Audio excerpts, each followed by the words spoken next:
ॐ भूर्भुवः स्वः तत्सवितुर्वरेण्यं भर्गो देवस्य धीमहि धियो यो नः प्रचोदयात् ॐ शान्ति शान्ति शान्तिः. My dear friends, Namaskar. I am starting making video on Panchadasi, a very important book of Advaita Vedanta. In the first video, I will just give the review, or you can say what is there in different chapters, just introduction you can say. So I start the first video with introduction of Panchadasi. An interpretive exposition of the teachings of the Panchadasi in its 15 chapters will be found in the sequel. Here I shall attempt to give a short summary of the teaching. The basic skill that the disciple should develop in himself is the ability to discriminate the real from the non-real. The Panchadasi indicates the various methods by means of which the discrimination could be gained. One of the most useful methods is the analysis of the three states of experience, which waking, dream and deep sleep. As a result of such analysis, one realizes that the self persists in all the states while the objects vary and are inconstant. The same conclusion may be reached by an investigation into the five seats koshas that cover the self as it were. The principle which is applied in this investigation is what is grosser and more external and less pervasive is less real than what is subtler and more internal and more pervasive. Applying this principle, one arrives at the truth that the self is supremely real because it is the subject and the inmost being which is non-dual, just as the individual soul and its states could be analyzed with a view to discovering the self. The external objective world would also be analyzed with the same end in view. Beginning with the grossest element, earth, we have progressively subtler elements, water, fire, air and ether. But the self is subtler than ether. One may think of the self without ether but not of ether without the self. One may deny anything but not the self. To doubt the existence of the self is as ridiculous as the doubt expressed by a man, have I a tongue or not? The self is of the nature of pure consciousness. It is unfailing light, ever-present awareness. This is explained by means of apt analogies, like the anvil in the smith's shop, which serves as the basis of beating the metal into various shapes without itself changing. The self remaining as the immutable witness of changes in the physical and the psychical order. Hence it is called the Kutastha. See chapter 8. Just as the lamp set on a dramatic stage sheds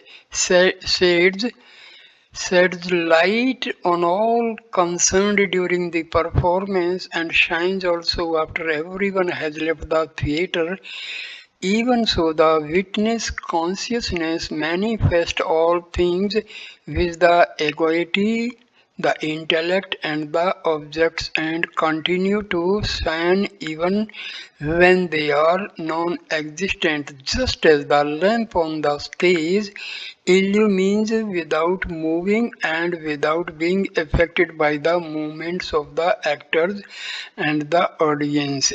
Even so, the witness which is eternal and immutable, manifest all things both within and without, and their absence too, just as the canvas is the whereupon the various painted figures appear, both of inanimate things like mountains and animate things like man and animal, so also on the consciousness, which is the immutable self, the variegated world appears. The bliss nature of the self Brahma is explained in great detail in the last 5 chapters. The self is not only existence and consciousness, it is also bliss, the supreme value. The teaching of Yajnavalkya to Maitreyi in the Brihadaranyaka constitute the basis for understanding the bliss nature of the self. The core of the teaching is that the self is the seat of supreme love. Anything becomes dear not for its own sake but for the sake of the self. There are, it is true, different notions of selfhood, thereof which may be distinguished: the secondary self, the illusory self, and the principal self. When a parent identifies itself with his son, for instance, the selfhood of the son in relation to the parent is secondary. The identification of the self with the body, etc., is illusory. The principal self is the unconditioned non-dual reality. It is the self in the principal sense, that is of the very essence of bliss or love. But even when the self in the other two senses is loved, it is because of the mistaken or wrong identification with the true self. Thus, it is easy to see that the self, whatever be the conception thereof, is the center and seat of love. If there be love for any other object, it is for the sake of the self to which that is subsidiary. It is a reflection of the bliss, that is the self, that is experienced as happiness or pleasure in the objects. A right understanding of the happiness that is derived from the contact of the mind with the objects may serve as the door to the bliss, that is Brahma. When an object is being enjoyed, the mind turns inward and becomes calm. In that state of mind, the bliss, that is self, is reflected. It is this which is experienced as a happiness or pleasure. The Brahma bliss, or a reflection of it, is experienced in other states also. In deep sleep, one experiences unqualified bliss. Only that experience lies under the cover of nescience, just because falling into deep sleep and immediately for a few moments after getting up from sleep, one has a taste of happiness.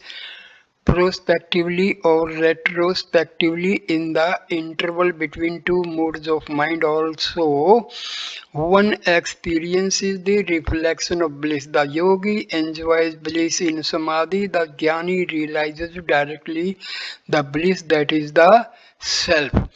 The bliss, that is the self Brahma, is unexcellable and unconditioned. A calculus of bliss is given in the Upanishads, starting with the unit measure of human bliss. The higher levels are reached by multiplying each lower level of bliss by 100. One may thus go up to the bliss of the Creator Brahma, but Brahma bliss is beyond all calculations, and the wise one's experience of the plenary bliss admits of no degree. Having achieved all that was to be achieved and having done all that was to be done, the illumined one rests in perfect contentment and peace. The nature of Brahma, that is the self, is, as we have seen, existence, Sat, consciousness, Chit, and bliss, Ananda. And also Existence, consciousness, and bliss are not parts of Dharma or its attributes. They constitute its essential nature, Swarupa. They are not three separate constituents. Existence is consciousness, and consciousness is bliss. It is because the world of plurality is characterized by impermanence, inertness, and disvalue that in order to distinguish the non-dual Brahma from the world that Brahma is said to be existence, consciousness and bliss. In Brahma's essential nature, however, there is no split and no distinction. Brahma is free from any of the three kinds of differences, Sajatiya, Vijatiya and Swagata. How does it happen that the once reality appears as the world of plurality? The Vedanta formulates the concept of Maya precisely to show that no satisfactory answer can be given to this vexatious questions since causation itself is unintelligible. There are three standpoints from which Maya may be envisaged, says Bharati Tirtha Vidyaranya. Number one, the standpoint of revealed experience, Srota. Number two, that of the reasoning, Yoktika. And third, the ordinary man of the world, Laukika.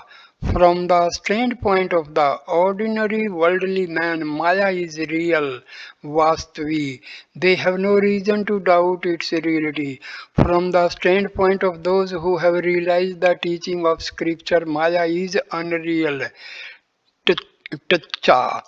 For them there is no world to be accounted for. Maya is that Ya, which is not Ma. And for those who seek to understand through reasoning, Maya is indeterminable, Anirvachaniya. From the standpoint of reasoning, Maya is uncharacterizable either as real or as unreal or as both real and unreal. The world of plurality appear in Brahma on account of Maya even as a snake appears in what is rope. This is known as Vivarta transfiguration. There is no use asking questions about Maya. The more we question, the deeper will the mystery become. Maya is that which makes apparently possible what is inherently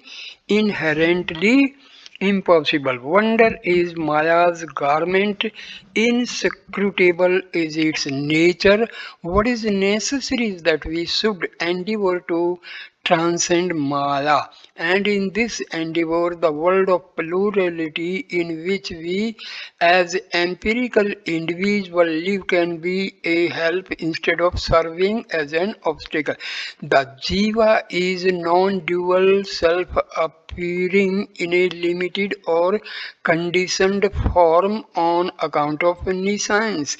In what manner is the appearance of the Jiva to be understood? Bharati Tirtha Vidyaranya, who follows mainly the Vivarna tradition, teaches a modified form of the reflection theory or Patti Bhimba Vada, which is referred to as Abhasa Vada, while the Vivarna view regards the reflection as real and as identical with the prototype. The theory sponsored in the Panchadasi holds that the reflection abhasa is a mere appearance and illusory manifestation. The opposition between the Jiva and Brahma, according to this view, is through sublation, badha, and not through identification, akya. The direct means to release Advaita holds is the path of knowledge, jnana. As moksha is the very nature of the self, it is not an experience which is to be brought about through works. The path of knowledge consists of hearing, study, sarvana, reflection, manana, and meditation, nididhyasana. What is the immediate instrument of release? Is it sarvana of the Mahavakya that thou art, or is it continued meditation also called Parsamkhyana? Parsamkhyana. According to the Bhamati view, verbal testimony, Shabda, of which the Mahavakyas form part, can yield only mediate knowledge and not immediate or direct knowledge.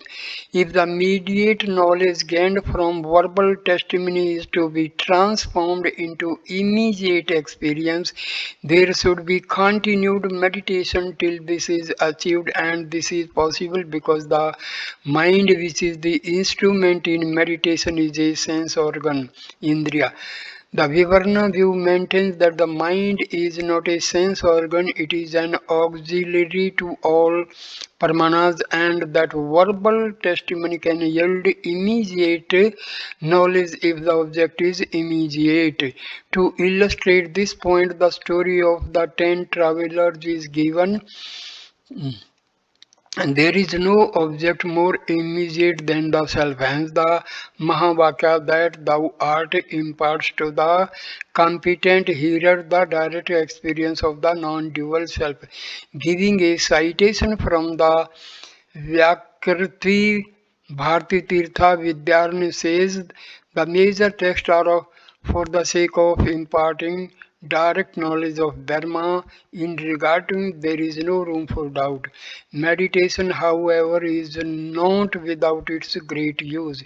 In chapter 9, Dhyana Dipa Bharti Tirtha Vidyaranya compares it to Sambadi Dharma, Samvadi Bharma, delusion which culminates in a fruitful result. The man who mistakes the lamp light for a gem and gets to the place whence the light comes gains nothing, whereas the person who mistakes the light of the gem for the gem itself obtains the precious stone.